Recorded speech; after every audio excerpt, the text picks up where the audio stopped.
Alright, game one of Australian Masters.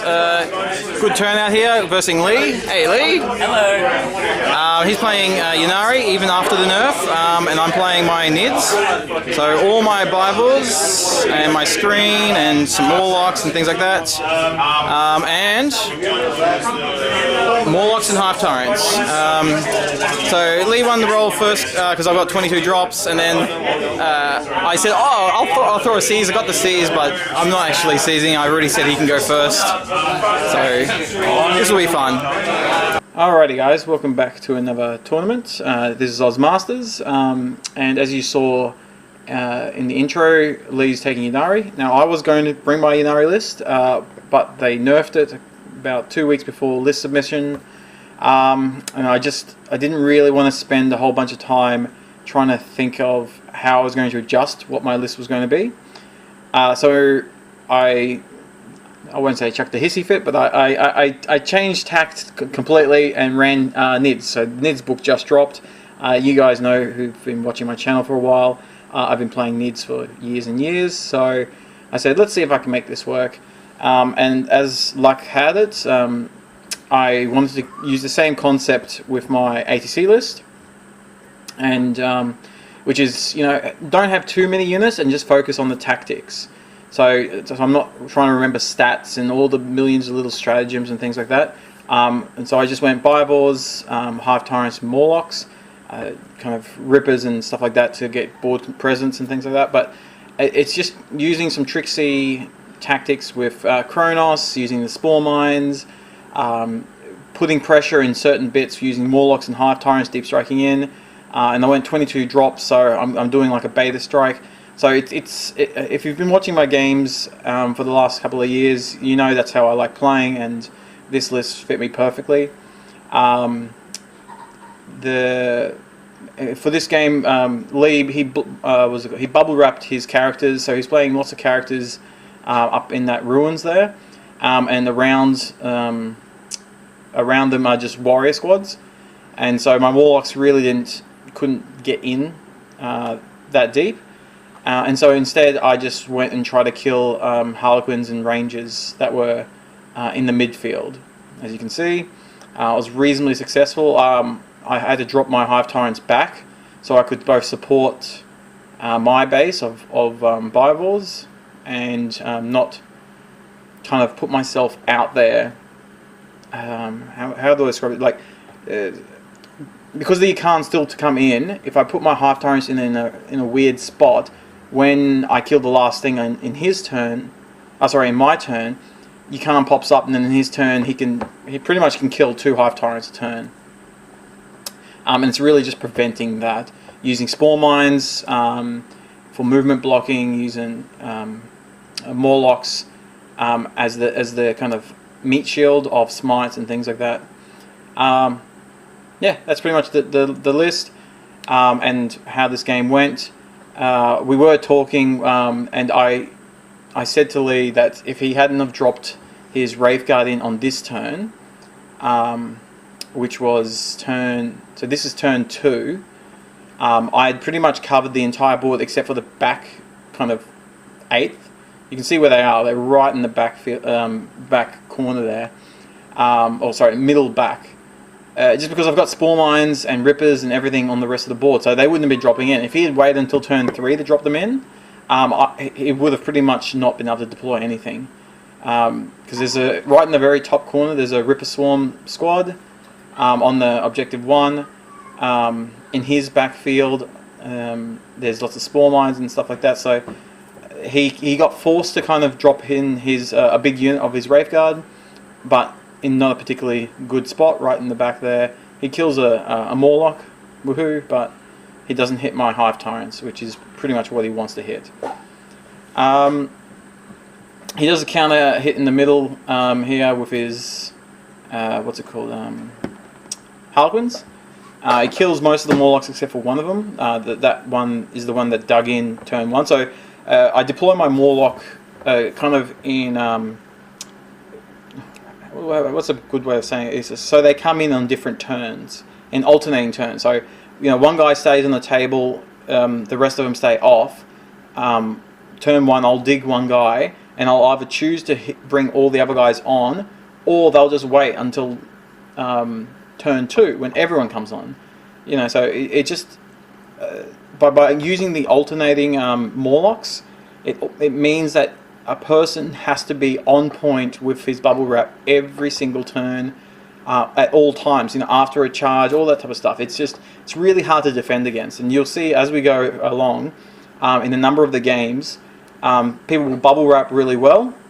I'll dig in, I'll bring up 1 or 2 Morlocks, they'll be defended against it, but then when they kind of go to kill those 2 Morlocks or push into some of the hive times when I drop in kind of midfield, they'll then forget almost that I've got Morlocks still off the board, and then that second wave of Morlocks will come in and, you know, hit like 5 or 6 units, which is the devastating bit. It's the, you know, you come on, oh cool, now I'll kill these Morlocks, oh crap, now I've left the gap open. So I really like that, having 4 Morlocks and having kind of 1 always alternating. It did a lot of work throughout this tournament. What else? So this is just me pretty much. I'm pushing in. I'm focusing on his troops, on all the fast stuff. I'm ignoring the Wraith Guard pretty much. I'm just horroring it so it gets -1 to hit, and I'm just trying to kill all of his characters, all of his backfield. The Ykan eventually, and I think the last few models is actually the Wraith Guard. I don't think I kill all of them, because I've got OBSEC models on top of this middle objective, which he's pushing towards, and it doesn't make a difference if he's, you know, got 14 models or 1 model. My 1 OBSEC Ripper will beat him. What else can we talk about here? So for Lee, what would I do differently if I was Lee? So he pushed forward enough with his Rangers. He kind of had a good game plan. I think I would have brought in the Ykan a bit earlier. Yeah. Like, I would have been a bit more aggressive with the Ykan, I think. I mean, it's a bit difficult because he played defensively, because I know how to play Ynarri. You know, I've been playing him the last 1.5 years now, and so I know kind of when you have to do things in the right order, to make sure that, you know, that Ykan doesn't teleport or there's no soul burst action. Not that I had to think about soul burst in this because of the FAQ change, but yeah, it's tough. I'd have to think about it a little bit more to know what Lee could have done differently. I think he had an elite army that relies on neg to hit, and I'm running spore mines and kind of mortal wound generators that don't care about that. Anyway, this was a very fun first game, and it set me up well for the rest of the tournament. Alright, game 2 of Aussie Masters and versing Trevor. I have talked to him before, and he's been part of the FAQ group, but we haven't actually played before. He's got Bobby G, Storm Raven, a bunch of the Forge World flyer thingamajigs that look like, I don't know, like TIE fighters or Xiphon flyers, yep. And a bunch of characters. I deployed my... you'll see this on the camera, but we've got screen, my artillery, bunch in reserve. Should be fun.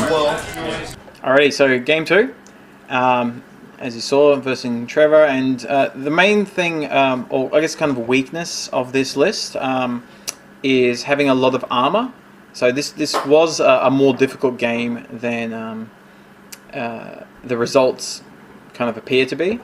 I don't think I actually got the full 20 on this one. Yeah, no, this game I think I got like 14 or something like that. Yeah, so it doesn't matter if you can cause mortal wounds. If you've got, you know, Razorbacks and Flyers and stuff like that, that can in essence tank a whole bunch of mortal wounds and still kind of operate. That's one of the big weaknesses of this type of list. So getting onto deployment and kind of some of the, I guess if you're thinking of running this type of army, or if you're versing this type of army, this is like a beta strike list. Okay, so you generally want to go second if you're running the Tyranids. So I almost always wanted to go second. Every single game except for the game 4 against Magnus and Co. I wanted to go second, and my opponents should have really made me go first. I think only one time. One time I actually won the roll-off and I picked first. Every other time I lost the roll-off, and my opponents took first turn, which I think is a very big mistake.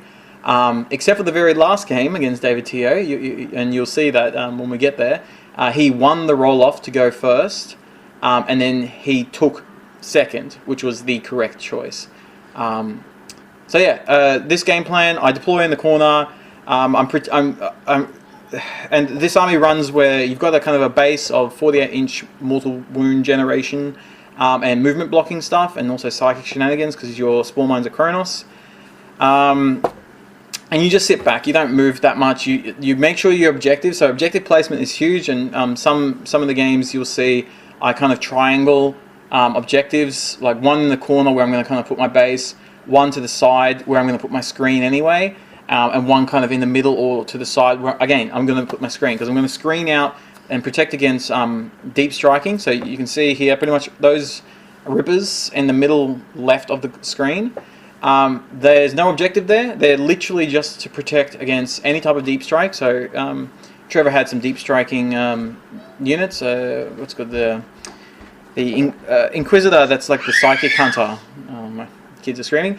But yeah, so the really it just I'm just trying to protect my base so it stays at reasonable full effectiveness, while also pushing in and capping and trying to do maelstrom and things like that. So there's a bunch of things that you're trying to achieve with this army, and that's why I really like this type of army, because it's focusing on the kind of the the tactics and kind of the strategy of the game, rather than remembering stats or having multiple combo things. I've got kind of 2 damage types, which is no AP, high strength, like strength 6, like horde killers I'll call them, and mortal wounds. That's it. That's pretty much my only 2 damage types, is either mortal wound or high strength, like strength 6, AP 0.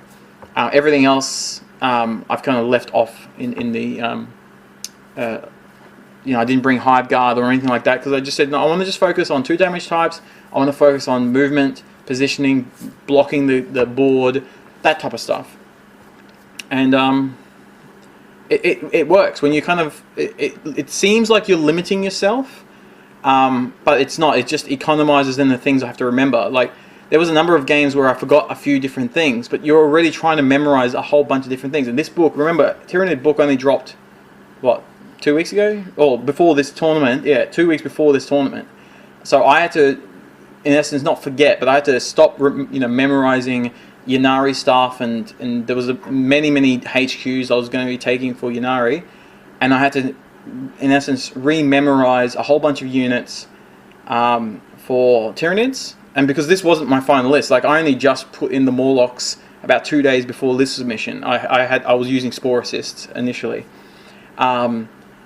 So you're trying to memorize all that, and I work full time. I've got 4 kids, so it's not like I'm doing nothing but thinking about 40k. So it's just trying to, you've kind of got a limited capacity of things you can memorize, and then when you're playing in friendly games, like all 5 games I loved. Like, they were really fun games. This was probably the best tournament I've been to in terms of enjoyment that I got. I enjoyed all 5 games, all 5 opponents. I hadn't versed any of them, I don't think, or no, I'd versed January before, so I'd only played 1 or 2 people before. They were kind of new opponents, and there was very limited kind of rules question. I think the only one game that Trevor, this game, I think was like a minor question that came up, and that's about it. So it's everyone playing at the highest level, and you're not arguing about rules, you're not arguing about this or that. You're just playing the game. You're trying to achieve things and use trickery, like and I'm not saying in a negative way, trickery in that, like the Morlocks, you keep one off, so you can see I'm not even hiding them. Like, I put them in the top right hand corner. These Morlocks, you can keep track of this as we're going, and if you want replay the video, the Morlocks in the top right hand corner are the ones that are going on and off. and once they die, they go kind of off the table completely. So I'm letting my opponent, you know, as a reminder, no, there's Morlocks coming, and yet he can't prevent, where the objective is. You can see where Bobby G is, right in the center, right? I'm using Spore Mines to block his movement. So this is another next level thing, and I'm going off on a little tangent here, but I literally shot all my Spore Mines at Bobby G. I moved all my Bioballs just a tiny bit, so it would force me to miss as much as possible. I literally then surrounded Bobby G with Spore Mines. He had to, in essence, fall backwards, so he couldn't push to my base. And when you're doing movement blocking plus pressure and hits with a Morlock and maybe, you know, one sacrificial Hive Tyrant, and then you still got a Morlock coming off. Like, look, you can see here. Look how kind of dispersed his army is. You know, there's huge gaps and multiple targets right in the center. So as soon as he kills that guy, now watch. Where do you think the next Morlock is going to go? It's going to go right next to those three characters. So there's an Assassin, Tiggy, and Bobby G right in the center next to that Razorback. That's where the next Morlock is going to go. Boom, straight away. And you can see it's really hard to defend this, especially when you got Spore Mines kind of blocking movement, and then they're going to do mortal wounds as well. Like, see these Spore Mines, because they can move 3 and then run, so advance. So I'm going to put them right next to and finish off anything that the Morlock doesn't, or any of my shooting doesn't.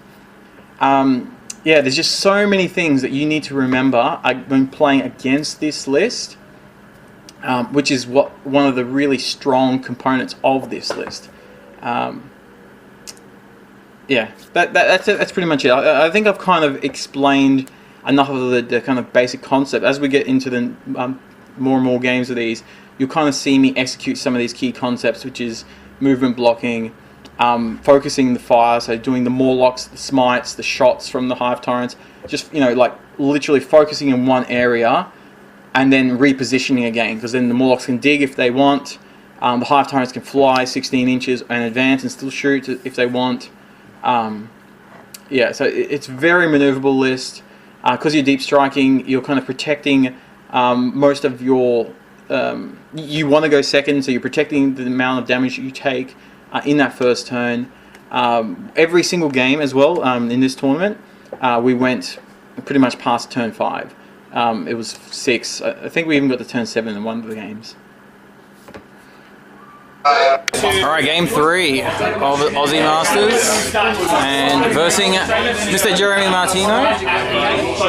He's running his Ynarri weird list, we'll call it. Mixed bag of secrets, bluffing.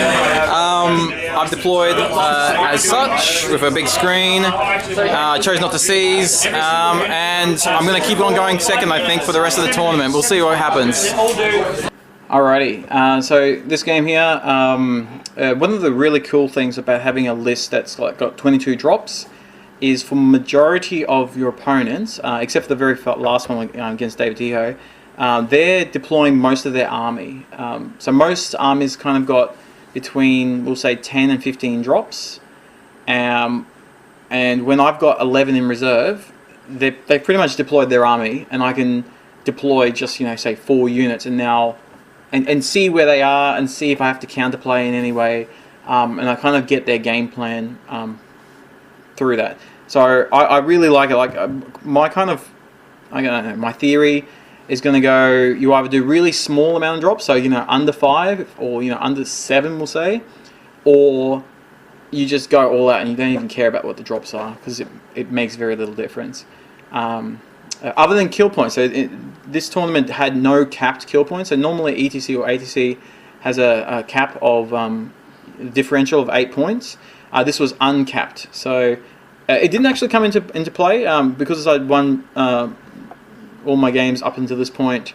This game's not any different, but most of the people I lost a lot of kill points to, they also had a lot of kill points. And so the differential made very, very little difference. Anyway, so one of the mistakes, I actually made a mistake here. So we'll talk about, Jeremy's mistake initially in terms of deployment. He deployed his, what they call Die Avengers up in the top, we'll say top left-hand corner on the screen. and away from his Reapers. What he should have done, because my Morlocks are coming on in essence turn 1, there's a really juicy gap kind of on the side there, which is hitting 3 units of Reapers. Because he's put them all in the building, they're all in different levels, and it was ruled that you had to just be within 2 inches of the model. It wasn't a base, so the Morlock rule, it doesn't say you have to be within 2 inches of the base, so it's it was ruled, it was on the model. It's hitting all 3 squads of Reapers. However, if Jeremy had bubble wrapped, like as in deployed, his Dire Avengers, kind of, see where my Morlock just dropped in? If he had put them there, I would have only hit Dire Avengers. Like, it would have limited the amount of damage. And we talked about this after the game. He really needed to bubble wrap better his kind of damage dealing, because he's got a shitload of damage. Reapers are no joke. They put out a lot of damage. They, with the Farseer, they can do the intercept. And then because he's got a big unit of 10 Reapers with Year of Rain, they can do a Soul Burst, and they can drop most hard targets. So that's Jeremy's kind of deployment turn 1 mistake, we'll call it. My mistake was I deployed my Bivors on the line, thinking, if I don't get first turn, that's okay, I'm still kind of protected, but if I get first turn, I'll push in behind this building and kind of use that as a line of sight blocking. But I wasn't expecting Jeremy to bring in the unit of 20 Guardians and charge me. Like he used the CP to get the 36-inch move buff onto them. Came in, he shot a couple of the Bivors, killed I think one of them, but then he charged and he locked up most of my Bivors, which really saved him from a lot of damage for the first 3 turns, because I had to then go back, fall back every turn, and clear them up. You can see I dropped in my Hive Torrents right in the kind of mid to clear up as many of those Guardians as possible. He then had to use CP to pass a morale check to keep 5 Guardians alive, but they then charged in, and even though they died this next turn, they kept most of my Spore Mines from shooting, which saved most of his elite army to do whatever they wanted to do unmolested, which was really well played by him. I wasn't expecting it, and when he came through with it, I was like, oh, of course, why didn't I think of that? So that could have easily been prevented with just putting my Bivors right in the corner of the board, and then just putting 3 Reapers in the front, or just my screen of Termagants. There was no need for them to be right on the line, and I did it with a plan in mind, but that plan went out the window as soon as Jeremy did a charge. So well played to him. But when you're playing an elite army and you're giving me gaps where my Morlocks can hit, like you can see here, like the top screen, Morlock landing right next to 4 characters and a Reaper squad. I think I killed a Warlock outright, and then I'm causing multiple mortal wounds on many different characters every turn. So like I've still got on the bottom left hand of the corner is where my Morlocks are coming in and out. That's just like a representation of that there one guy's off the board still. So every turn I'm hitting him with a Morlock. I'm causing a big bunch of damage, and while it's slow, 2 or 3 turns later, all of his characters. So I think this coming turn, he kills that Hive Tyrant and the Morlock.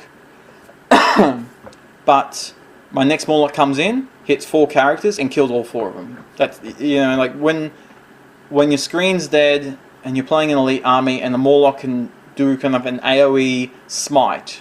That's pretty much what it is. It's an AoE smite that hits characters on full. Like normally all the bombardments are -1 to hit. You have to like roll up a -1 or whatever it is for characters. Morlocks don't give a damn about that. And unless you're really disciplined, so you'll see in the very last game against David Tiho, he was very, very disciplined about positioning every single turn, about how he was positioning his army in terms of Morlocks. It was very, very well done. So in the by the kind of the confusion that I can cause with my army, most players are not that disciplined. Yeah, that's pretty much what I can say. So every one of my opponents in all the games except for the very last one, I could cause enough confusion and enough pressure to get them to lose that discipline of protecting their characters or some juicy units, which means then the next turn they're going to take a huge hit. And I love playing that way, where you cause pressure, you cause confusion, and they make a mistake, and then you capitalize on that. That's what my ATC Harlequin list was all about. It didn't necessarily do a big punch, but it caused enough pressure because I was a melee army that once they made a mistake, I could then soul burst and punish that mistake. So just wrapping up this game, we pretty much called it on turn, I think it was turn 7 or 6, one of the two. I didn't kill the last wave serpent, so I didn't table him, but I still got the 20. But yeah, we were pushing for time a little bit, but I kind of skipped a portion of my turn just to say, oh look, I'll just do my quick smites and Bibles. Do I kill it? No. All right, cool, done. All right, Tom Bailey, and round 4? Round 4 of Aussie Masters, playing my Nids, all hiding in the corner here, versus Magnus and friends, and lots of mortars and fun things like this, just to get to the deployment. And no C's, my first game going first in 11 games. Woo! Okay, so game 4. I apologize for the quickness of this game. The original video got corrupted, so I've just got the last bit of the game itself. As you saw, turn 1, I got first. I artillery and just punished the side with the wyvern. I cleared that kind of backfield there and pushed up the top part of the board. So from my side, it was on the right hand side. Tom pushed over to the left, so my left, so his right. He had a main base that I just kept on back with spore mines and just movement blocking. He pushes Magnus through the top part of the screen, flicks back around. I managed to jump on Magnus and through Bivors and mortal wounds, smites and small mines and all that type of stuff. Bring Magnus down. And got the 20. Alright, final game, Queensland Masters, not Queensland, Australian Masters, versus David Teo. Last time we played was in the Gold Coast, ATC. You can see the video of that a couple of years ago. And he's playing Primaris Marines pretty much. Primaris, that's it. And we're playing for first place, so whoever wins the whole shebang. I deploy my little corner over here. Objectives, reserves.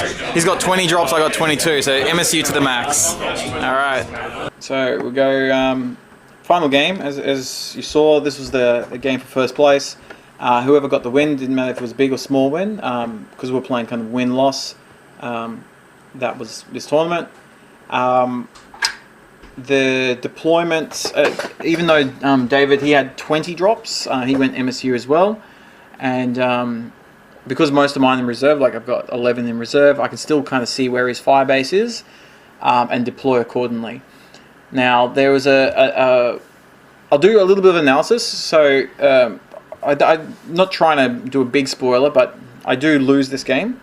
This is shock horror, but my losses I usually really like because I learn a lot from them. And this is one of the big things about this type of format of battle reports, where, because I've been doing this for 4 years now, I get to learn a lot about what I can do better and do that little bit of analysis, especially the movement thing. You don't need fine detail. I can just kind of see where the models are. I can see where the clump of units are, where they are positioned to another, to their army, and you kind of get an idea of what you've done wrong. Now, this game here, as already alluded to earlier in this video, David won the roll-off to go first, and he picked second, which was like as soon as he saw that, it just made his game easier, or my game much harder, because he was actually the underdog going into this, because he's playing like an elite army that's not mechanical. And remember, if you remember the game against Trevor, I was saying mechanical list is my weakness. So I was reasonably confident in getting into this, but it really came down to who was going to go first. If I had gotten second, as in gotten to pick to go first and chosen to go second, this game was almost over for David completely, because he would have dropped in with his reserves, because he's got kind of deep striking reserves, and I would have been able to counter it very, very quickly. And then my artillery, which is 48 inches, beats his entire army, because his army is 30 inches at the longest.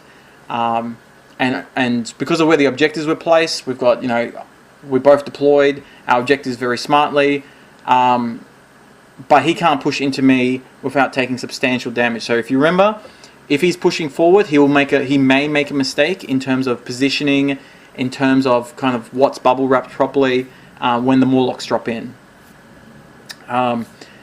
So that's kind of the overarching game plan. I knew going into it what was going to happen. It really came down to who got second. I unfortunately was going first, and I didn't. So the mistakes I did here, I didn't play 100% smart. I didn't analyze what happens if I go first.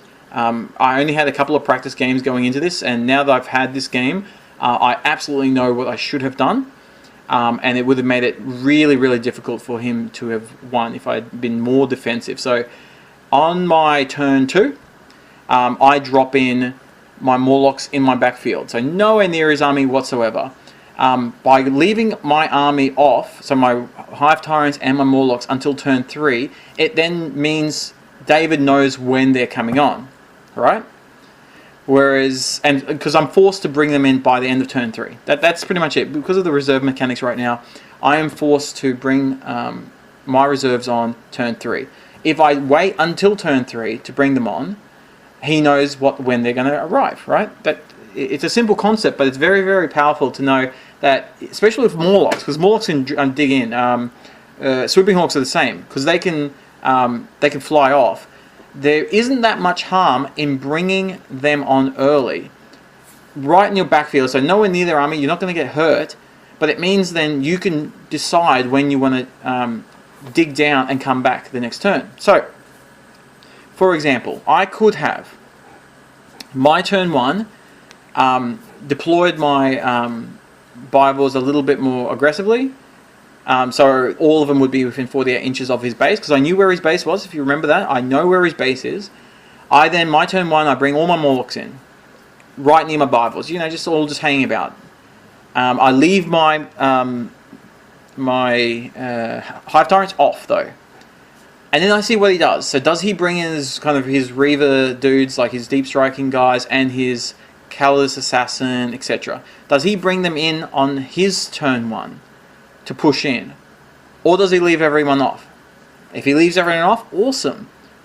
So then what I can do is I can then, on my turn 2, now this is important, my turn 2, I can dig all my Morlocks off, so they'll come in on my turn 3.